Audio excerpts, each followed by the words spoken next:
everybody, it's Honest John again. Now, the FBI has offices all over the country.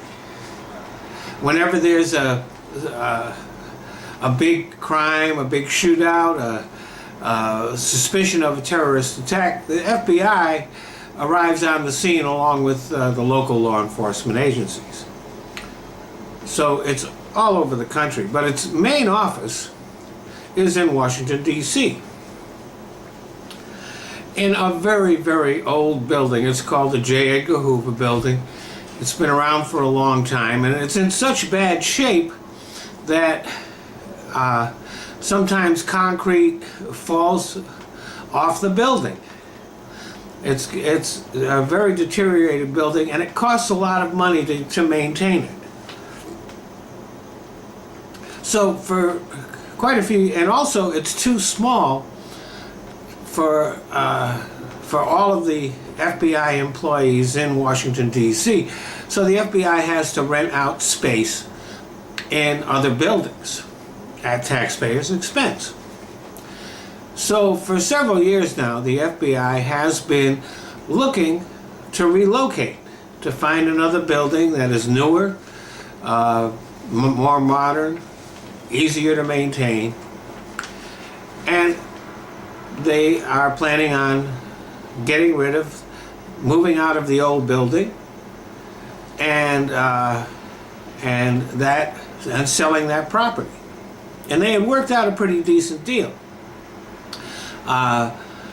The developer who was going to buy that property was going to allow the FBI to stay there until they, as part of the deal, they had to build the FBI a new office building. It was going to be located in the Virginia suburbs. Now, at one time, Donald Trump was interested in buying that property, but now he's President of the United States, so he can't. He's ineligible. But Trump doesn't want somebody else to buy that property because it's right across the street from one of his hotels in Washington, D.C., and he doesn't want any competition. So the deal was a really good deal for the taxpayers. Taxpayers weren't going to have to pay for the new FBI building. That would be part of that deal. And also, the FBI would be staying in their old building until the new building was ready, so they wouldn't have to rent out space, find another building in D.C. that they would move to temporarily and then move to the new building when it was completed. That was going to cost the taxpayers a lot of money. But Trump's not concerned about the taxpayers. Trump's concerned about himself, and he doesn't want anybody else buying that property. So he's ordered the FBI not to sell the property. Matter of fact, what he's ordered them to do is to have their old building torn down and a new building built on the same spot. Now, this is going to be very expensive for the taxpayers because while that building after that building is torn down and while the new building is being built, taxpayers are going to have to foot the bill for the FBI renting office space in a building or maybe several different buildings around Washington, D.C. So when Trump ordered this move to cancel the FBI to cancel the move, he did it in secret. And when Congress asked about it, the lady who runs the General Services Administration, a lady by the name of Emily Murphy, got up and told Congress that Trump had nothing to do with it. But then emails have surfaced that say, yes, Trump did have something to do with it, and as a matter of fact, he made that decision. He ordered it to happen. he ordered the FBI to cancel the move.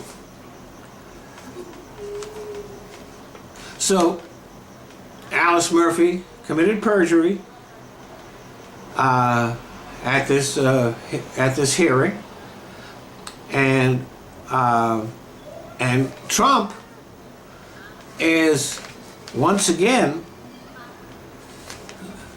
costing the taxpayers money so that he can benefit from it. This is not the first time he's done that.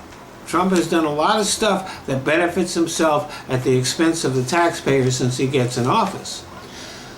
Because he knows that the Republicans in Congress won't investigate him, and of course his Department of Justice won't investigate him. But that's not going to be true forever. Even if there is no blue wave this year, which is what people are expecting, eventually Trump and the Republicans will get voted out of office, and then the Democrats will investigate all the stuff Trump does. And believe me, there will be no pardons, there will be no backing off. Trump has done a lot of criminal activities, and he's going to wind up in jail. Doesn't matter that he will be an ex-president. If the next Democratic administration can put Trump in jail, which they will be able to, he will go there. Thanks for listening. Hey, thanks for watching my videos. And I want you to keep on doing that. Just not on YouTube. If you look down in the description box, you're going to see two new links there. One is to my Patreon page, the other one is to a site called Top Buzz. Now on Top Buzz, they're letting me monetize my video, and they're not even ads on them. So I'd like you to get in the habit of watching my videos there. Or you can go to my Patreon page, and if you want to become a supporter, that would be great. If you don't, you can still watch my videos there. But for me, YouTube is no longer worth bothering with. It's just a launching pad that I use to put my videos other places on the net. So I do want you to keep on watching my videos, but not on YouTube.